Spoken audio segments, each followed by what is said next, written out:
got a mixed audience of students and non-students. And I prepared something for the students because last week I found out I have a freshman, Italian freshman named Claudio in my class, and he told, here at JCU, and he told me he hated poetry. So I thought, oh shoot. He's only a year or two older than you guys, so I really had a panic attack. So we prepared a small prologue, which will help ease you into the situation. I did ask him if he hated Italian poetry less than English poetry, and he conceded he hated Italian poetry less. And then a colleague of mine said, well, you should ask him if he likes music. My colleagues are Romans. And I said, do you like music? He said, of course I do. And my friend Tom said, well, poetry was originally meant to be sung. So I went back to Claudio and I made a couple of facts for everyone here. Welcome to 1883. Now, what happens in America in 1883? The Brooklyn Bridge opens. Susan Hayhurst is the first woman to graduate from a pharmaceutical college. The first electrical overhead systems designed by Thomas Edison starts in New Jersey, where they legalize unions. And the first long-distance phone call is made from New York to Chicago. Bell patented his telephone 7 years earlier. So at this point, I ask everyone to please turn off your phones. And with utmost respect to the students, if you cannot, I understand, but I've left the door to the courtyard open, so feel free to go there. It's not meant to reprimand, it's just trying to reach out. So if you have to talk, you can step outside. Buffalo Bill, Cody, puts on the Wild West show. The first vaudeville show opens in Boston, and the Metropolitan Opera House opens in New York.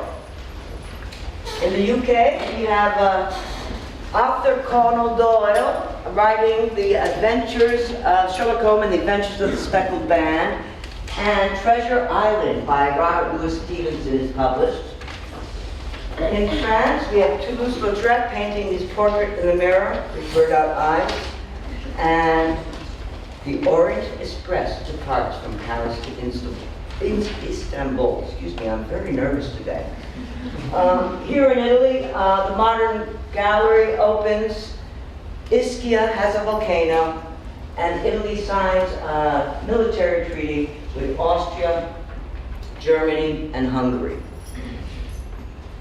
So, I prepared, I had a girlfriend, a young artist, not much older than you students, designed some videos for you. And I am going to ask for 6 volunteers. This is just to read one line of poetry. Oh, it's hard. But I'm going to ask Charmaine. Charmaine, do you mind, Charmaine? Okay, good. Would you, yeah, you're going to read something. You're going to read the second line and the 7th line. I'd like to get some students. Can the teachers help me? Come on, who's it? Can the teacher? Good, excellent, good. So will you read the second line? Oh wait, no, you'll be the first line. Okay? Okay. Great. And I need a third line and a third line. Hi, do you want to volunteer to read aloud? Josephine, can I ask you to read the third line? Okay. So we've got the 1 and the 7th, the 2nd and the 3rd. 4 and 5 you can make one. Who's the best student? Can the teacher help pick out one?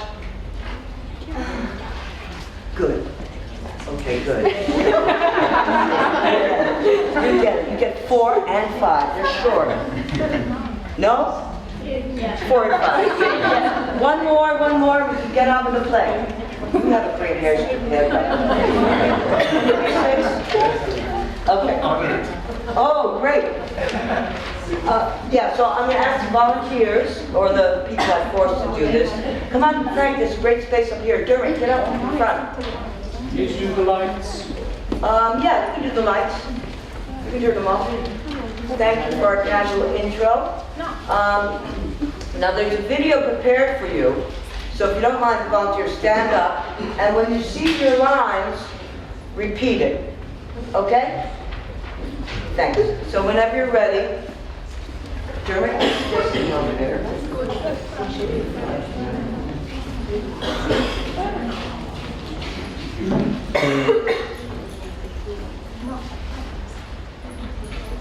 Line? Can you read? If I can stop one heart from breaking. I shall not live in vain. Line?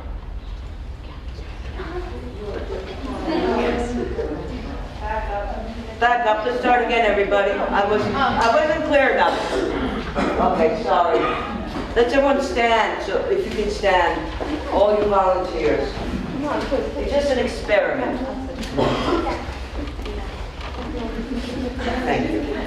When it goes on, say your line.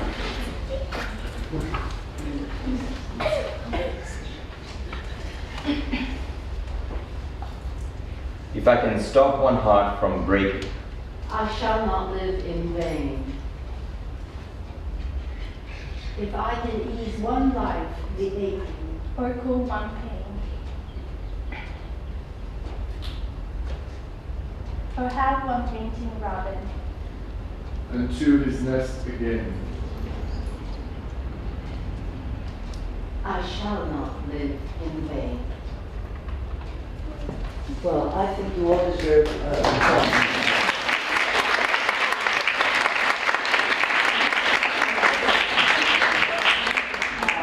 and I hope that this experiment has helped you understand the poem better.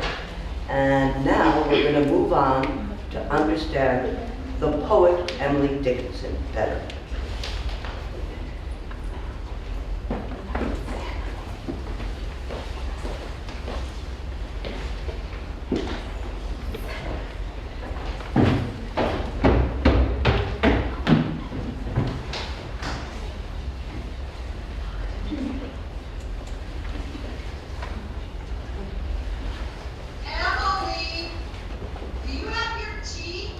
Yes, Finny, I have my tea.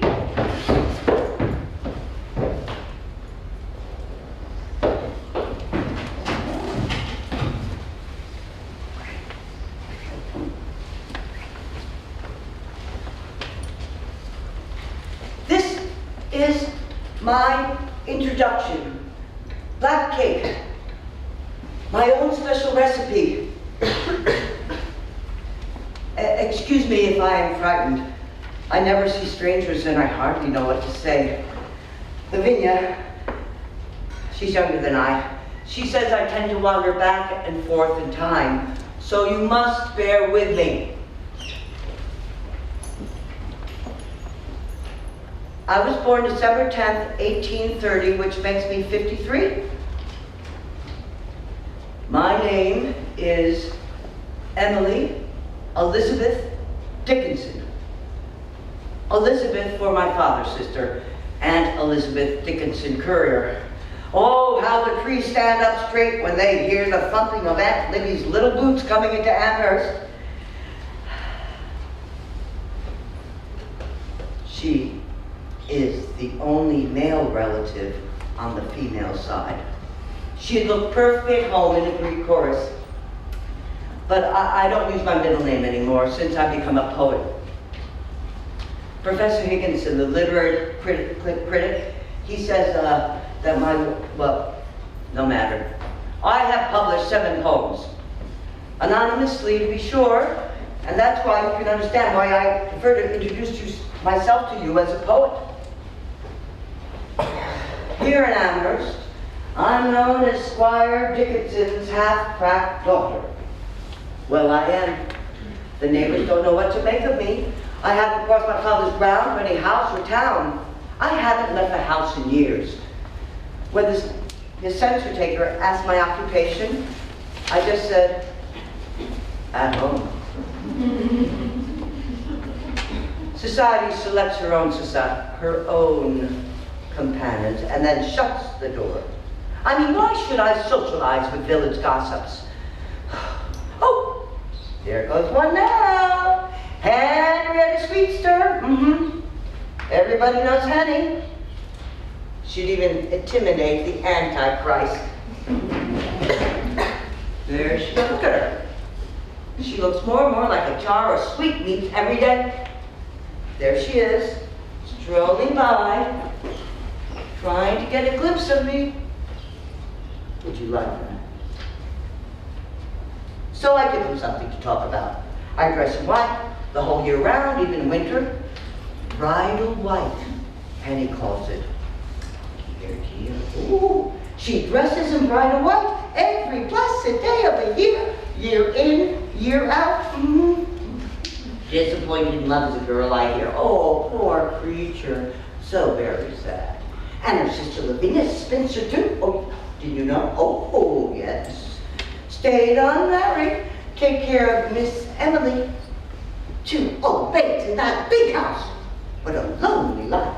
Keeping themselves away from good people like us, indeed. You should see them coming to the door, bearing gifts, craning their necks around Lavinia's shoulder, but I am too fast for them. I'm already run up the steps, 2 steps at a time, and I hide there until they leave. You can imagine what they make of that. Oh, one old lady came to the door the other day to try to peek in, so I surprised her, and I opened the door myself. She stammered on about, oh, I was looking for a house to buy. To spare her the expense of moving, I directed her to the cemetery. Oh, the cake. I do all the baking here in Homestead. I even banged the spices for the cake myself. Father always raved about my baking. He would eat no bread or cake but mine. Sometimes I bake one for a neighbor. I usually enclose a small little note, obscure to the point they can't understand it. I hear my little notes are becoming a collector's item in town. Everybody comparing themselves to see who has the strangest one. Excuse me.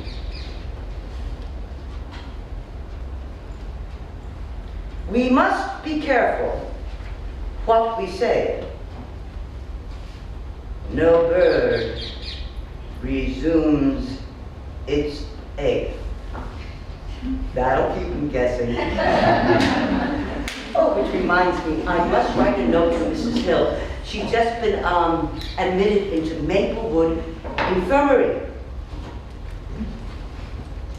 Surgeons must be careful when they take the knife.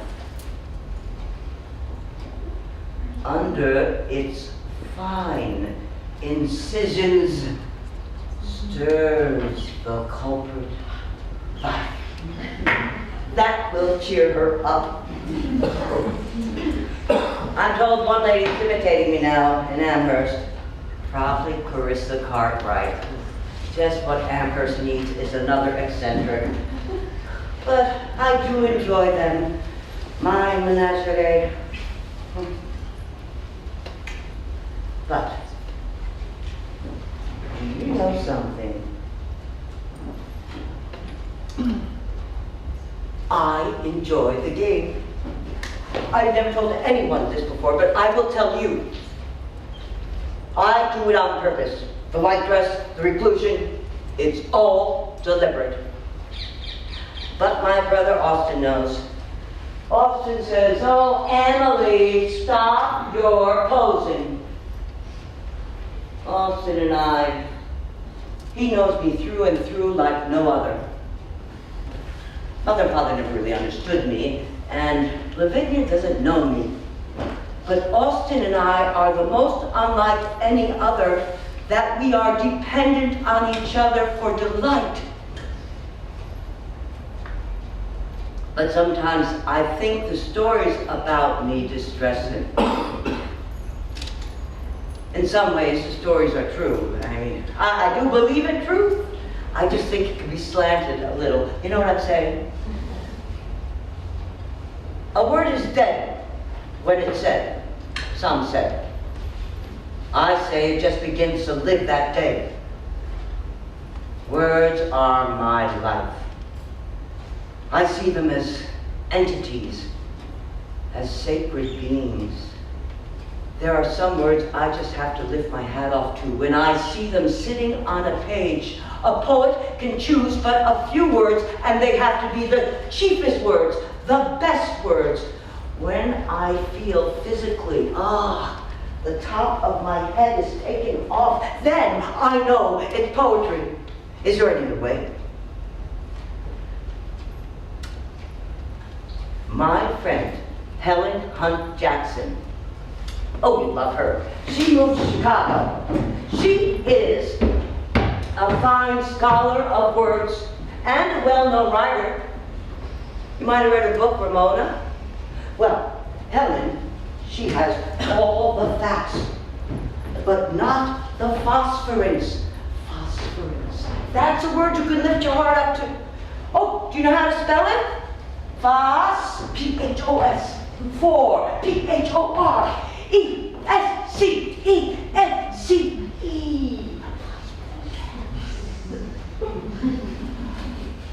To find the phosphorus, the light within, that is the true genius of poetry.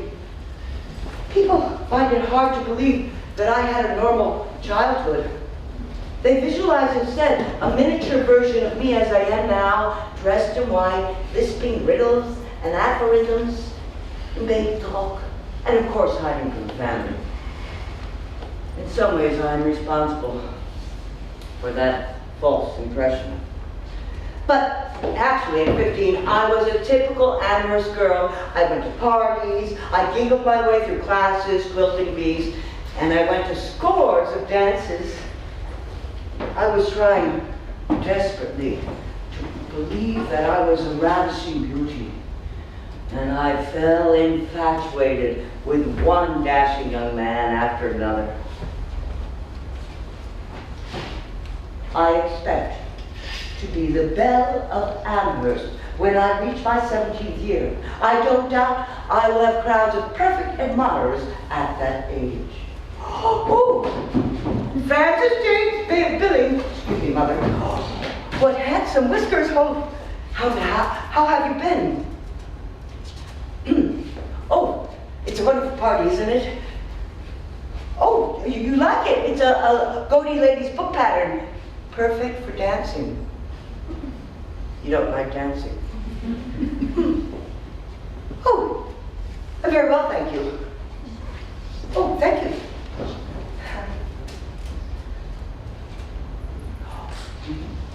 July is such a glorious month. Oh, delicious refreshments. Have you sampled the rhubarb cupcakes? I made them myself. You don't like rhubarb, I suppose. Oh yes, I adore cooking. I can't get enough of it. Mother says that any man I would, but, oh, my sister Lavinia. Yes, she is very well, thank you. Oh, I certainly will, Mr. Billings. Mr. Billings, how do you like going to Eastwood Cemetery? Mr. Billings?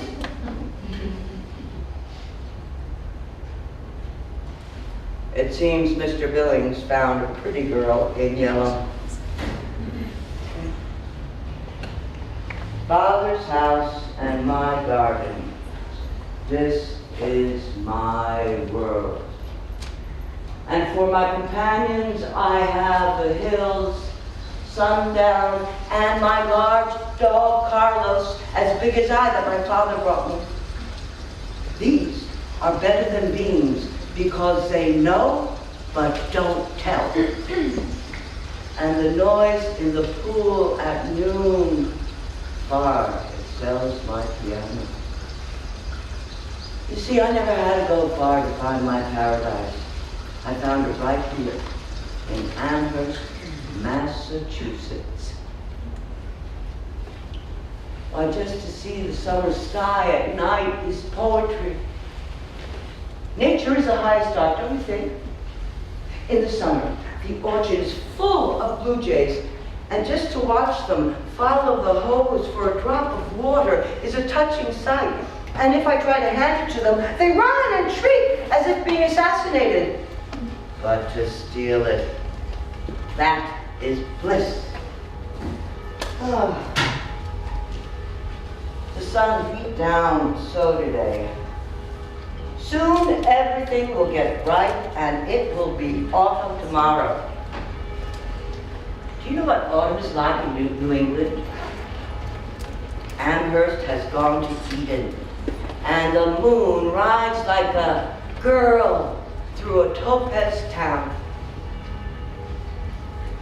Vinny says fall is one big chore. Can you imagine? But she does go outside, up the ladder, and picks the apples for cider.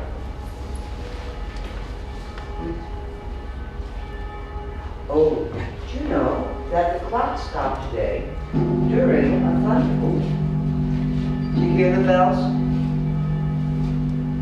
That's the First Congressional Church. A funeral. I don't know why it is, but it doesn't seem to me that I will ever cease to exist on this earth. I can't imagine with the farthest stretches of my imagination my own death scene. This me that walks and works must die some fair or stormy day. It's not that I'm afraid to die. Death is an old friend of mine. I made his acquaintance in my childhood. So many of my friends have died young and were carried past the house to the burial grounds. Mary Ellen Kingman, the Packard girls, Abby Ann Haskell, and James Francis Billings, who didn't like rhubarb.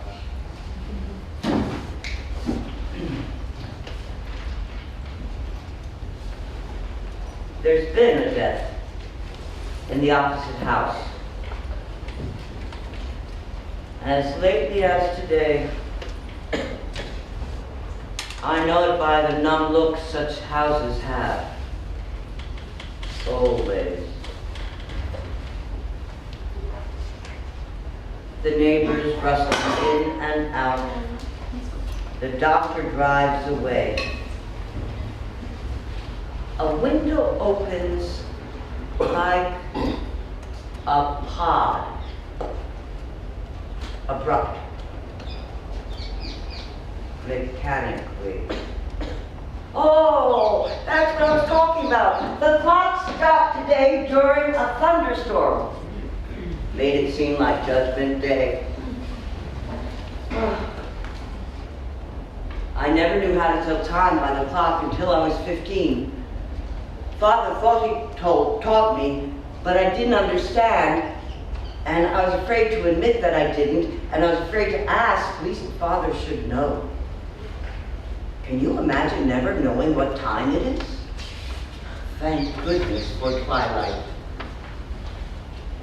Father never kissed us goodnight in all our lives, but I know he loved us. He was so austere. Why, he hardly ever smiled. I remember the day he and I went to the photographer's, Oswald Bates, to have his photograph taken. Oh, poor Mr. Bates was trying to put my father at ease, being cordial, and so he asked, Squire Dickenson, would you mind smiling a little, please? And Father said, I am smiling. See what I mean? He looked like a bear. Father didn't approve of Santa Claus and any such prowling gentleman. He was so proper, so demanding, inflexible. And that's why any sign of understanding or yielding from him would disarm us completely. I remember the night he discovered me writing till 2 or 3 in the morning.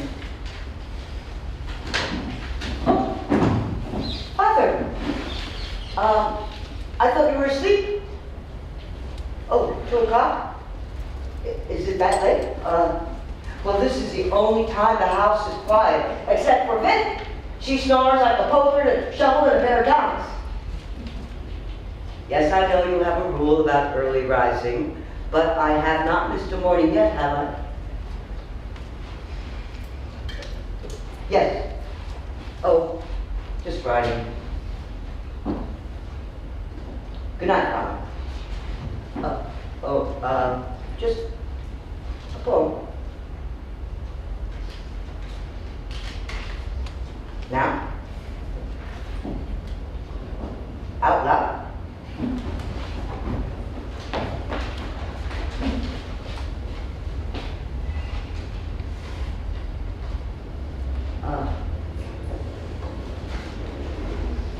To make a prairie, a prairie, Father.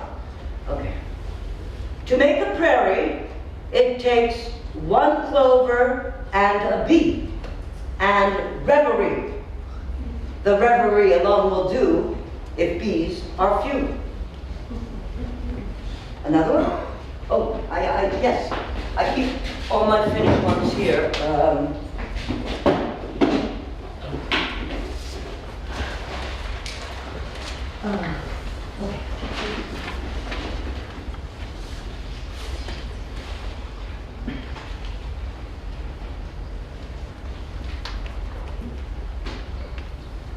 I'll tell you how the sun rose, a ribbon at a time. The steeples swam in amethyst, the news like squirrels ran. The hills untied their bonnets, the bobolinks began. Then I said softly to myself, that must have been the sun. But how he set, I know not. There seemed a purple stile, which little yellow boys and girls were climbing all the while, till when they reached the other side, a dominie in gray put gently up the evening bars and led the flock away.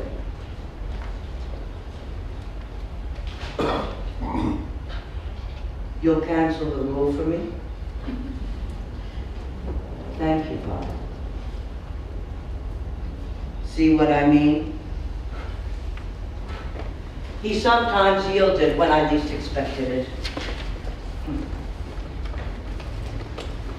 The first time we parted, it was 1847. I was 16. I just graduated from Amherst Academy and was enrolled in the Mount Holyoke Female Seminary, which was run by a dragon. Oh, I wanted to tell you about her. Oh, Mary Lyons, a noble lady, sometimes known as the Dragon, ran the school. Now, I like Miss Lyons, even though she laid down strict laws for her girls. Now, unfortunately, her main concern was with our spiritual life, and therefore we were separated into 3 categories. The first, professed Christians. That was Jane Bradley's group. With hope. That was Olivia Coleman's group. And then the without hope. Naturally, I was in charge of that group. After a vigorous campaign led by Miss Lyons, the without hopes were reduced drastically. I'll never forget it. Oh. One evening, we impenitent girls were invited down to Room B, the dungeon, by the dragon, and were told to bring your Bibles. Oh, I told Olivia, I knew this would happen, that Miss Lyons would ask everyone who wanted to serve in the service of Christ to rise up and declare themselves. Courage, Emily.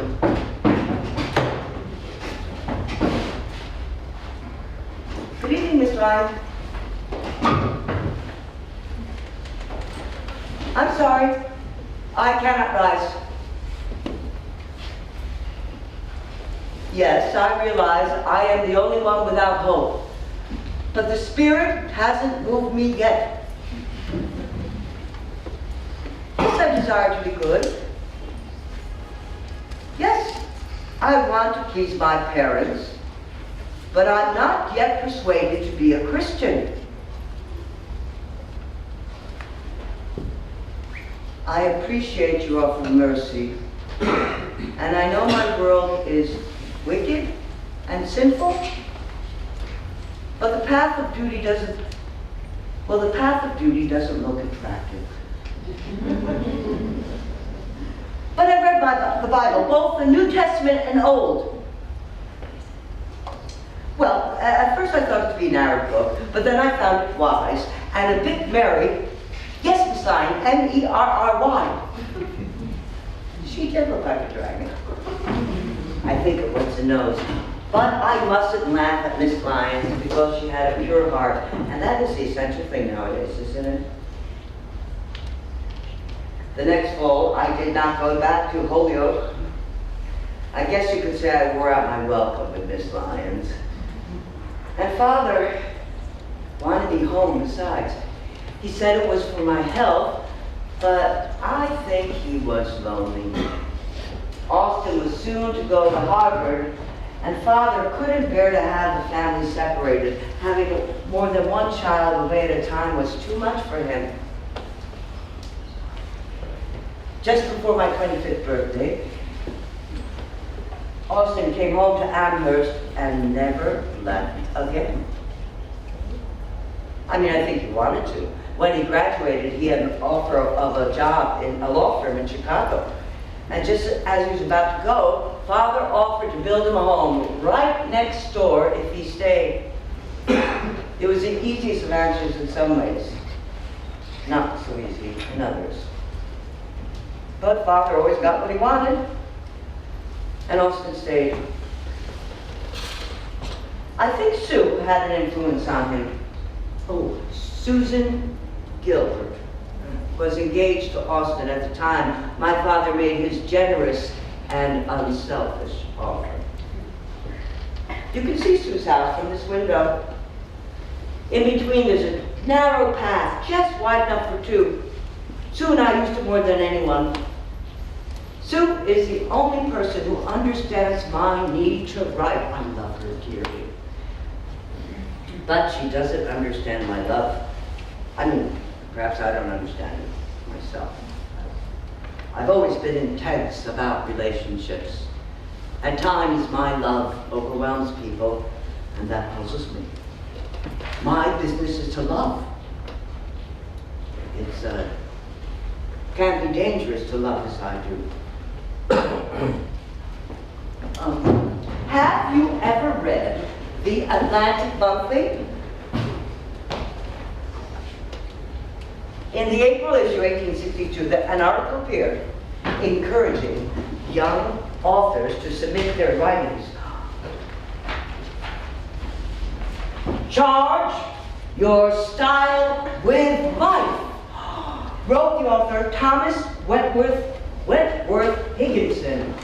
Oh, this was what I was waiting for. Sue agreed, and we spent days trying to find just the right poems to send. Oh, but Sue thought that Father would disapprove. No, Sue, he'll approve soon enough when my poems bring honor to his name. Now you go find one that's good contrast to the other three while I finish this letter. It has to attract his attention. I want him to see me differently. Not just some county poetess sending her letters to the big city editor. It says right here, every editor is hungering and thirsting after a genius. Oh, we have to get rid of these scraps of paper. No, no one should know. Sue, what do you think of this? Mr. Thomas Wentworth Higginson, I hope you're not too deeply occupied to say if my verse is alive. The mind is so near itself it cannot see distinctly, and I have none to ask. Would you give me sincere honor, sir? Toward you I enclose my name, asking if it please you, sir, to tell me what is true. That you do not betray me is needless to ask, because honor is its own pawn. Well, I won't sign it. Oh, maybe a little card with my name slipped in among the poems. Oh, he'll find it. He'll go looking for it. Emily, no. E. Dickenson. Mysterious. It's provocative, isn't it? Ought to whet his appetite, I'd say. Oh, and when he reads the poems, won't he go wild? Oh, should have said more than 4, maybe 6, 10? Oh, no, not that one. No.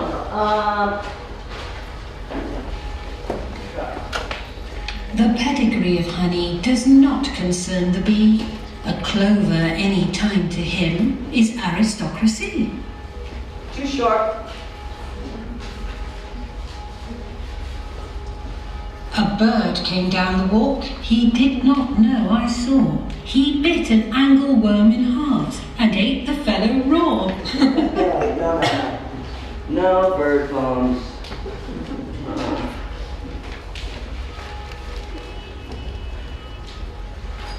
I taste the liquor never brewed from tankards scooped in pearl, nor all the vats upon the Rhine yield such an alcohol. Inebriate of air I am, and debauchee of dew, reeling through endless summer days from inns of molten glue. When landlords turn the drunken bee out of the foxglove's door, when butterflies renounce their drams, I shall but drink the more, till seraphs swing their snowy hats and saints to windows run to see the little tippler leaning against the sun. Too giddy. He might be the head of the Temperance League. Wait.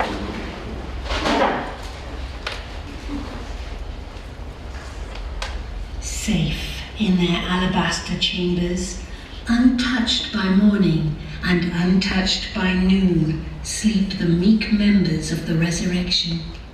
Rafter of sarin and roof of stone. Light laughs at the breeze. In her castle of sunshine babbles the bee in a stolid ear. Pipe the sweet birds in ignorant cadence. Ah, what sagacity perished here.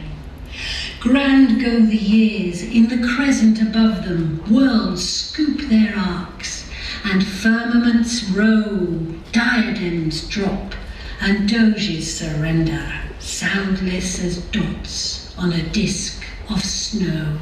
That's it. That's the book.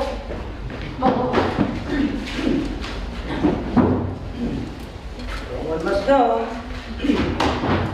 The mysterious E. Dickenson writes thirds and fourth drafts of a letter. Thomas Wentworth Higginson, Atlantic Monthly, Washington and School Streets, Amherst, Massachusetts.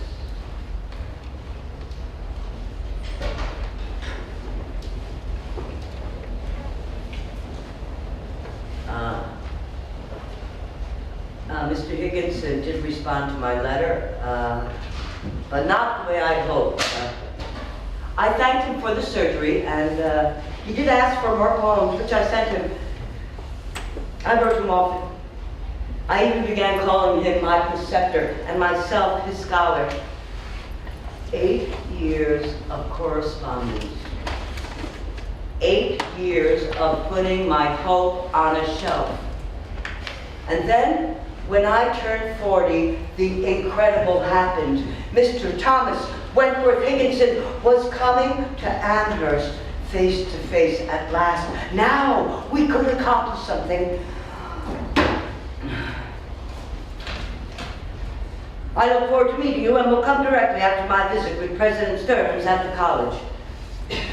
He says the 15th. Oh, my dear friend, you do not know how you have saved my life. I will be at home and glad.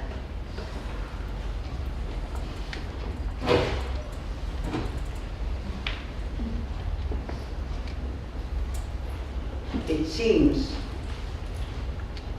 I'm going to be famous.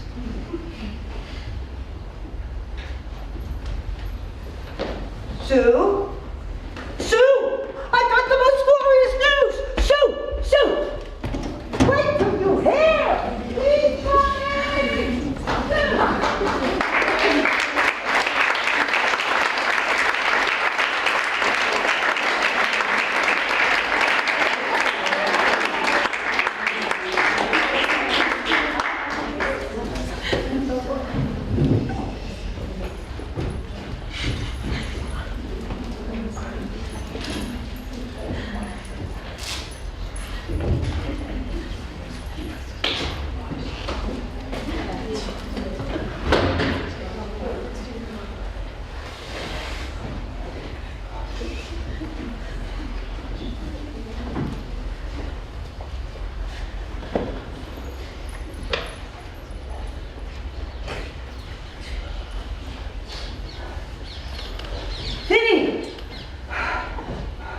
Ben!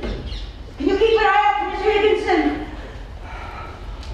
Surely, this is the day.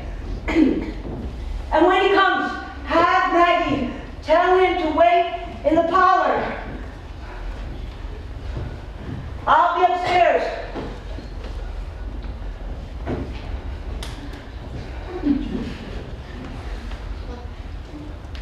Mr. Dickenson.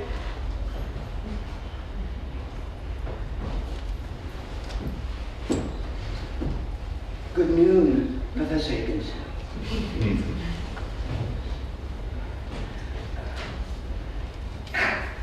Enchanté, Caroline.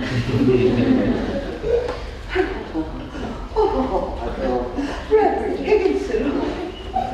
Ah! He's here. Oh, God. He's taller than I expected. He's so imposing. Maggie! Dr. Courage and love.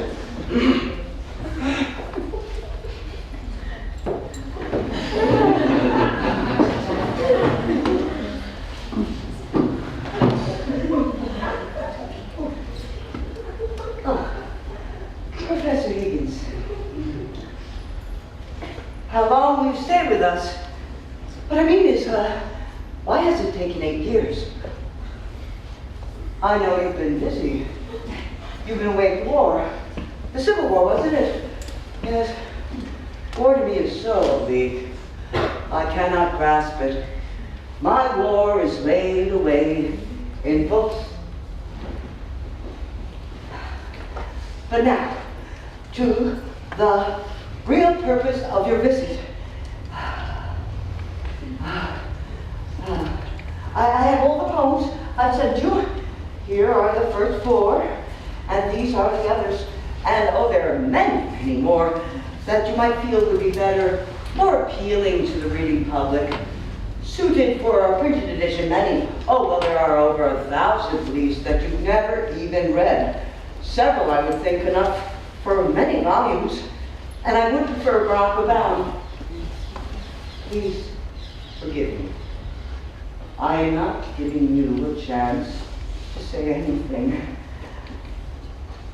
Will you tell me how to grow, or is it something unconveyed like melody or witchcraft? Well, no matter. Feel free to choose the poems you think are best for a book. And as for publishers, I rely entirely on your discretion.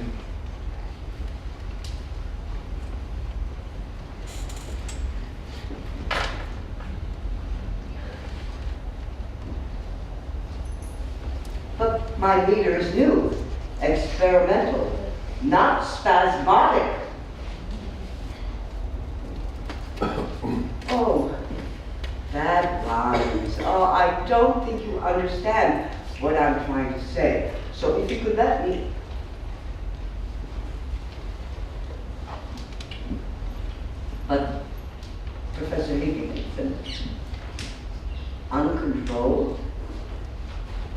when I try to organize myself, my little force explodes. Surely a publisher will recognize. I'm nobody. Who are you? Are you nobody too? Then there's a pair of us. Don't tell, they'd advertise, you know. How dreary to be somebody. How public, like a frog. To tell one's name the livelong June, to an admiring bog.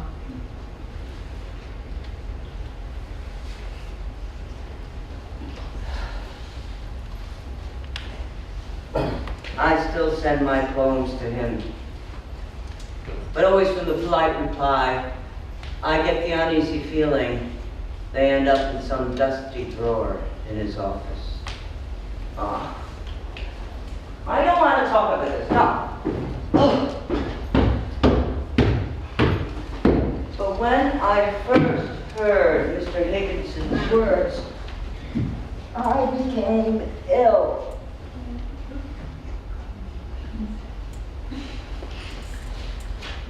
I'm told there's another poet who had the same disappointing reception from Professor Higginson as I, but he didn't let him stop him. Oh, no.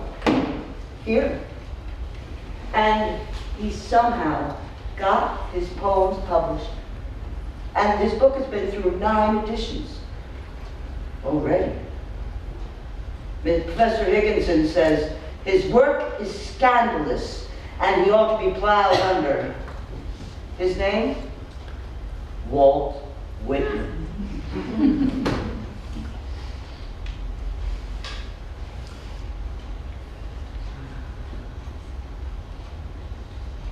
Perhaps no one will read my poems.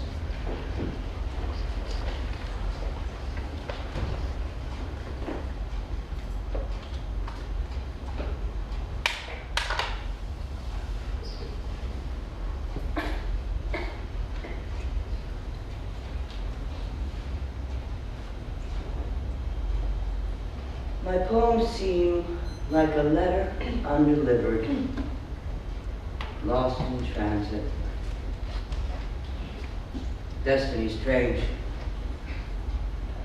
You know who came to visit me recently? Helen Jackson, the writer, Facts No Phosphorus, you remember. Oh, anyway, she's in California now, and she said the sun always shines there, and there's Bougainville everywhere. But of all things, Helen is after me to publish at this late date. Helen can do it. She's very influential, aggressive. I said to Helen, my meridian has passed. Helen once wrote me and she said, Emily, you are a great poet. And I said to her, for me, publication is the auction of the mind of man. Egoism is a hard thing to deal with. When I wanted fame, it seemed selfish. But now Helen says my current attitude is selfish.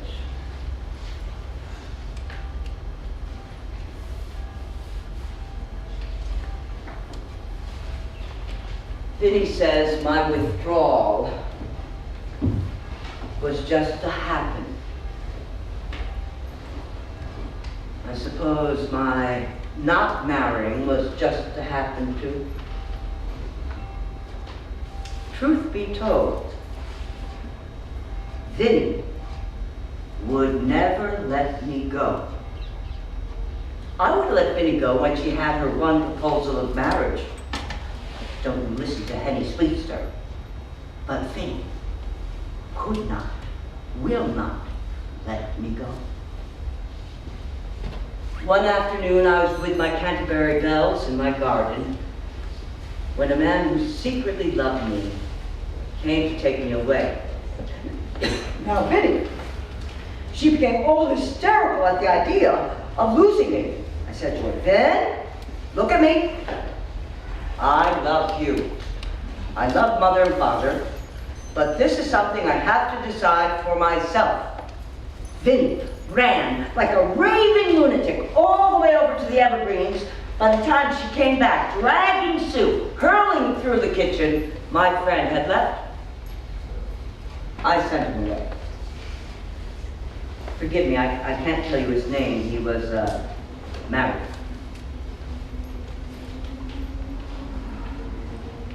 Austin's having an affair now. Oh, I shouldn't tell you. But he is. With Mabel Todd, the professor's wife. She's 27 years younger than he is.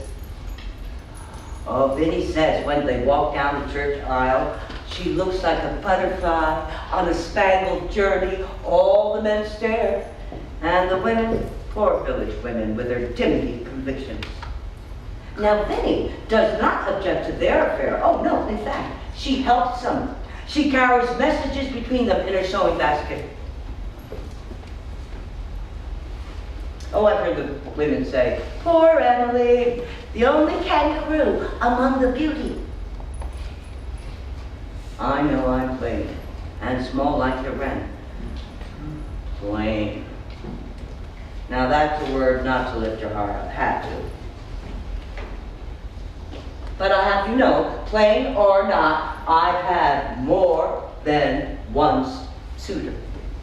And they all were married. And they were all older than me. Does that shock you? But there really was only one. Only one. Charles Wadsworth. Mr. Wadsworth was a minister. And when I laid my eyes on him that Sunday morning, it was as if heaven's lightning struck my heart. And when I left the church that Sunday morning, I was haunted by his voice, his deep voice. I couldn't shake off the enchantment. I wrote him, at first hesitantly, about spiritual matters, mortality, redemption. And finally, in his response, I detected an emotion not unlike my own, but more sensitive, subtle, hidden. I called him my master. I only spoke with him 2 times in my life. The first time was in 1860, and then 20 years after. 3 years ago, he came to Amherst to visit me. He came running, Em, the man with the deep voice, he's here to see you.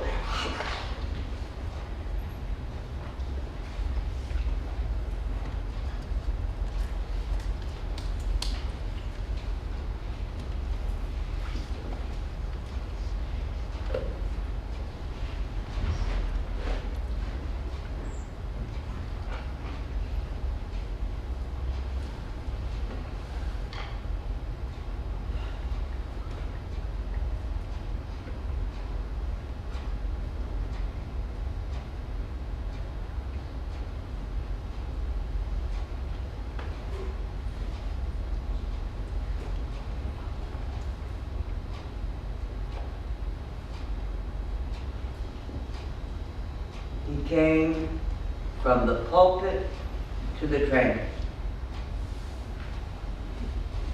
I asked him why he didn't tell me he was coming so I could have something to look forward to. And he said,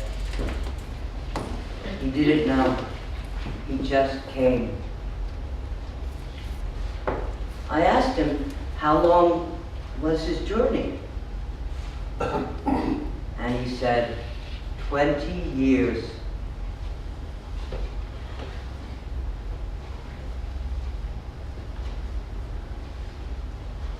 It's such an exquisite experience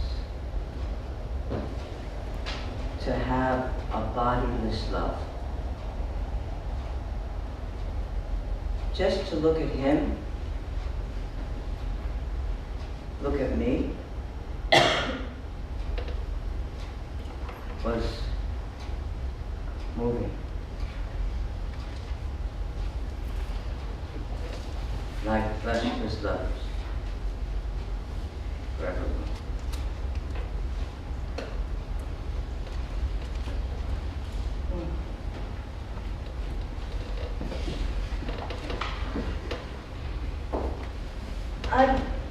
I don't write poetry as much as I used to. I mean, there are so few good listeners. And those who are supposed to be the best of listeners, like Professor Higginson, are deaf. But when I see a tall, pale storm stalking the fields and loving at my window, I cannot help but translate my feelings into poetry.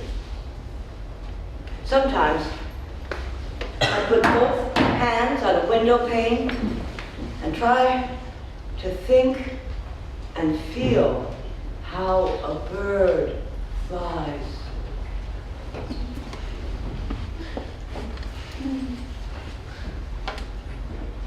And fail. Did I tell you my father loved animals? Oh, he did. During his last winter, 7 years ago, there were several snowstorms, and the birds were so frightened and cold, they sat by the kitchen door. And Father went out in his slippers to the barn and brought back a breakfast of a grain for each and every one of them.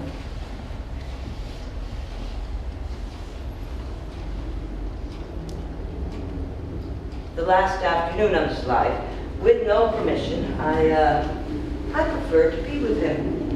And he seemed most pleased because oftenest I was with myself. And as the afternoon withdrew, he remarked that he wished it would never end. His pleasure embarrassed me. Austin came in and I sent them for a walk. And the next morning, I woke him for his train to Boston and never saw him again. It was July 15th. We were eating supper when Austin came in, and I could see by the look on his face that we were lost, but I didn't know how. And Austin said, news came that Father had taken ill and had died. At the funeral, Austin bent over the coffin and kissed Father's forehead. Dear Father, I would never have done that while you were alive. The descendants of the birds my father saved are singing today. Vinnie said they were frolicking at the grave when she visited yesterday. And a year after my father died, my mother had a stroke in her room and she never walked again. Now, I suspect Mother was terrified of death. She would never talk about it. One evening, Austin and I were discussing the extension of consciousness after death. And afterwards, Mother told Vinnie she thought it was very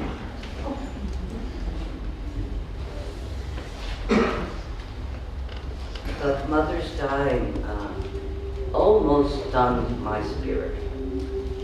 You see, we were never intimate while she was alive. Well, no, we were never intimate while she was our mother. But when she became our child, the affection began. The house is so quiet with Vinnie and me. Oh, and Vinnie, ooh, I'm worried about Vinnie. She says the strangest things, and she treats me like I am the younger one. Oh.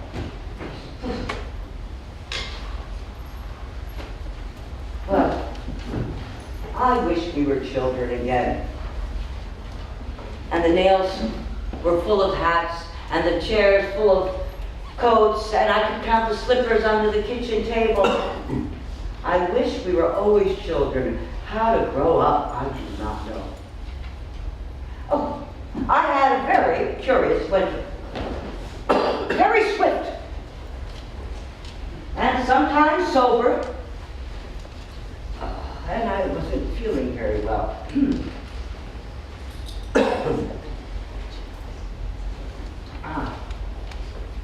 But March amazes me. The yard is full of south. Oh, the odors tangle, and you can hear the river in the trees. Spring is such an unexpected joy. I do not know what to do with my heart. Now, I told Vinny, I want to be carried out in a small white coffin through the back door of Homestead into my beloved blue sky, through my garden, through Father's barn, across the fields and meadows of Amherst to the burial ground. And Vinny says, "Oh, Emily, don't talk like that." And I say, "Vinny, death is democratic.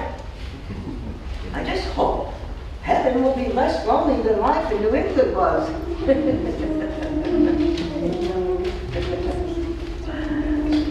Oh, life is short, isn't it? And when it's done, you just can't help wonder, is there another?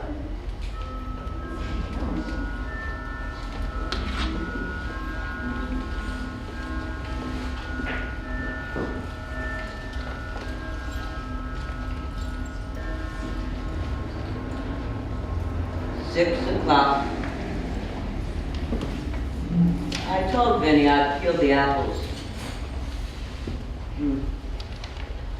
Emily, are you coming? Then, I'll be there in a minute. Just a bit.